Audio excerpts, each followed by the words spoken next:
वगैरे सर तुम्ही 10 मागितलेले 10 दिल्या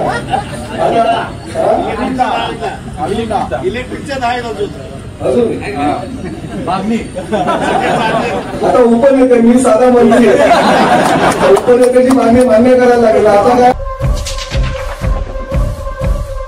अनेक वर्षापासून ज्ञानराज चौगुलेजी ह्या बस स्थानकाच्या कार्यासाठी सातत्याने एकनाथ शिंदे साहेबांकडे पाठपुरावा करत होते आणि पण ज्ञानराज चौगुलेंनी मात्र अनेक लोकांची दुकानं बंद झाली पण त्यांचं दुकान मात्र चालू केलं। पैसे कमी पडले तरी प्रताप सरनाईक सक्षम आहे आणि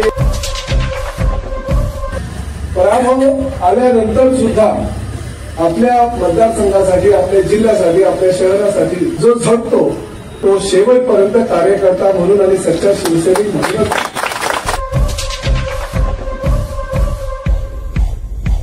उमरगा लोहारा तालुक्याचे माजी आमदार ज्ञानराज चौगुले हे शिवसेना उपनेते आहेत आणि मी साधा मंत्री, त्यामुळे त्यांच्या मागण्या मला मान्य कराव्याच लागतात असे मत राज्याचे परिवहन मंत्री तथा धाराशिव जिल्ह्याचे पालकमंत्री प्रताप सरनाईक यांनी उमरगा आणि मुरुम बसस्थानकाच्या नव्या इमारतीच्या भूमिपूजन सोहळ्यात व्यक्त करत इमारतीच्या कामासाठी निधी कमी पडू देणार नाही अशी ग्वाही त्यांनी दिली।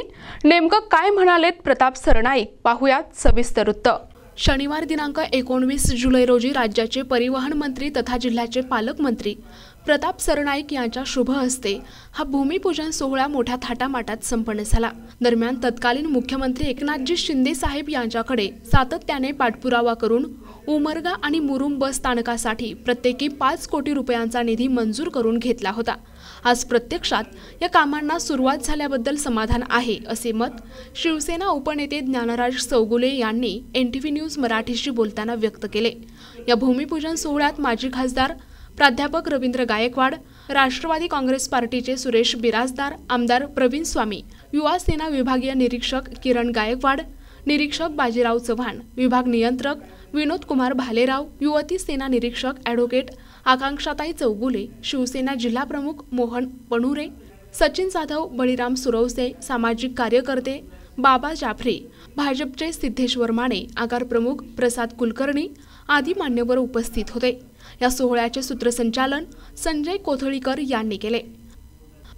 मला आठवतंय की गेल्या अनेक वर्षापासून आमचे ज्ञानराज चौगुलेजी ह्या बस स्थानकाच्या कार्यासाठी सातत्याने एकनाथ शिंदे साहेबांकडे पाठपुरावा करत होते आणि एकनाथ शिंदे साहेबांनी परिवहन मंत्रीपद सोडल्यानंतर त्यांनी माझ्याकडे पाठपुरावा केला।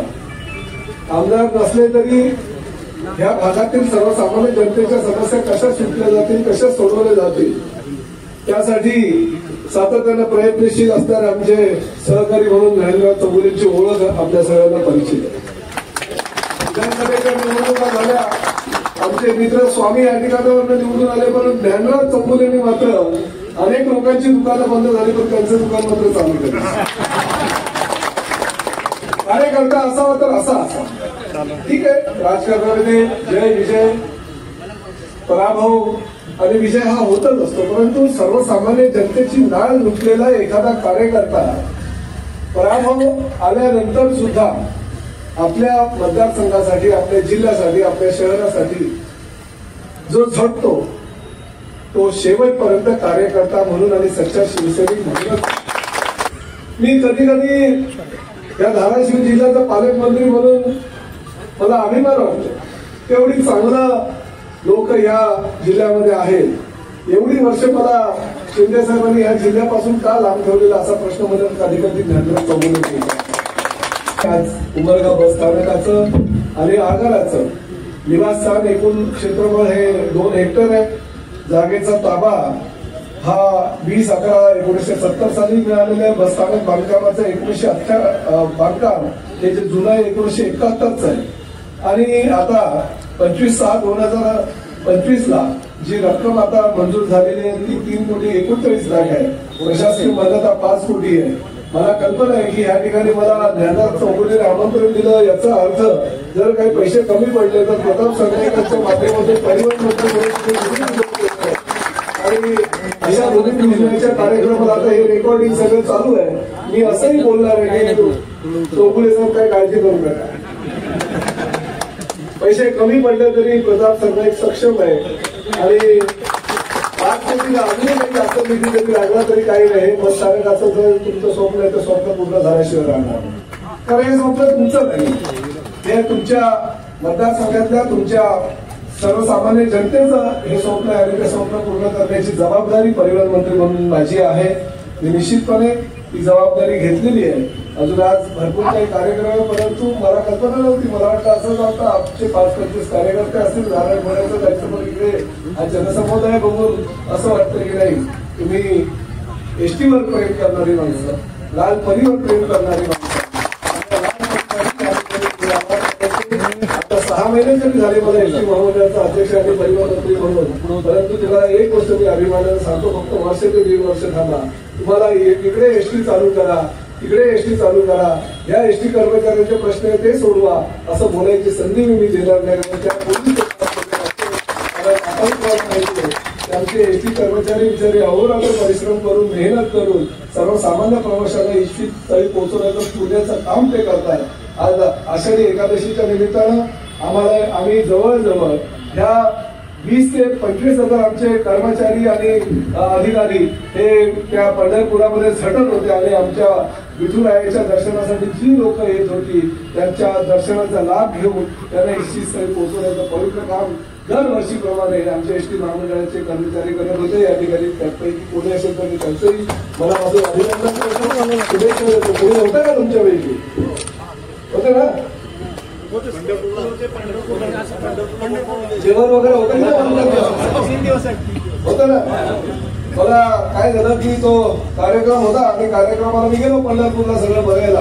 आमच्या एसटी महामंडळाच्या अधिकाऱ्यांना विचारलं, काय हो सर, हे आपले एसटी महामंडळाचे आपले कर्मचारी येतात, एसटी ड्रायव्हर येतात, कंडक्टर येतात, काही टेक्निकल टीम येते, त्यांना काय राहण्याची, पिण्याची, झोपण्याची, जेवणाची, नाश्त्याची काय सोय होते की नाही? काय नाही सर, मला टेंडर काढल्यावर काय टेंडरला प्रतिसाद मिळाला नाही. आणि प्रतिसाद कसं मिळाला? पैसे दिले तर ठेकेदार तर तयारच असतात. आता बघा ठेकेदार कसे आमचे सत्कार करायला आले होते, ठेकेदार तयारच असतात.